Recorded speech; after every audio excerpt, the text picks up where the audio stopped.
The member for Hotham. Thank you, Speaker. My question is to the Prime Minister. Today, the opposition leader and I are meeting with members of the Australian Federal Police Association. Is the Prime Minister aware AFP officers, including his own protection detail, are concerned they'll lose $35,000 every year because of planned cuts to allowances for working late nights and weekends? Why does the Prime Minister want to add police officers to the list of Australians who will have their pay cut at the same time as millionaires will get a tax cut? The Prime Minister. Yes, thank you, Mr. Speaker. Mr. Speaker, the work of the Australian Federal Police, and indeed all of our police and security services, 24 hours a day, 7 days a week, is keeping us safe. We have the best police, security and intelligence services in the world. Member for Lindsay is warned. And our police, the Queensland Police and thousands of other emergency workers are keeping Queenslanders safe and will be over the next days and weeks in Queensland right at the moment. Prime Minister will just resume his seat. Prime Minister, resume his seat for a second.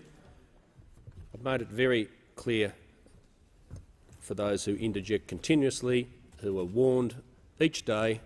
I've warned the member for Lindsay. I asked her to cease interjecting earlier. She'll now leave under 94A, and anyone else who's been warned will be leaving in exactly the same manner. It's their choice. The Prime Minister has the call. Thank you, Mr. Speaker. The Coalition has provided unprecedented support to the police, the Federal Police and our security services, recognising that they stand between us and people that seek to do us harm, and I'll ask for the Minister for Justice to address the industrial matter that the honourable member raised. Just before I call the Minister for Justice, the member for Burt will leave under 94A.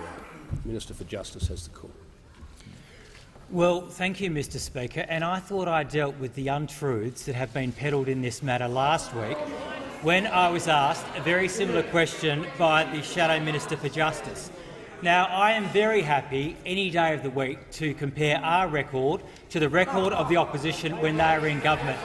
We have invested in an unprecedented way in our law enforcement and security agencies, and including $1.5 billion alone just for the counter-terrorism response. Now, as I said last week, when I became minister, I inherited the wreckage of what had happened under the Labor Party for 6 years. Not just in the law enforcement relationship, across every national security aspect of the Commonwealth. The lowest defence spending since 1938. Cuts to customs of $750 million, which meant that we weren't screening cargo when it came over our threshold, which resulted with imports of guns and drugs, the sort of mess that we've been required to clean up since we arrived in office. Now, this is combined with the fact that they completely lost control over our borders, allowing criminal people smuggling gangs to be in charge over who comes to Australia. Mr. Speaker, the truth is, and they wouldn't know it if it hit them in the face, the truth is that we have provided unprecedented support for the Australian Federal Police. The Minister will resume. Has the Minister concluded his answer? No, I have not. Okay. The Minister will just resume his seat for a second. He might want to take a seat a little closer to the dispatch box. The member for Hotham on a point of order, and will state the point of order. Speaker, I've not yet heard the minister address the member for Hotham will resume her seat. On relevance, Speaker. No, I asked the member for Hotham to state the point of order. I'm not going to be a broken record. I asked the member for Hotham. The point of order is just on relevance. Yeah, I'd like the minister to answer the question about the pay and conditions of Australian Federal Police. I've asked you to return to your seat. The member for Hotham is warned. The member for Deakin is warned.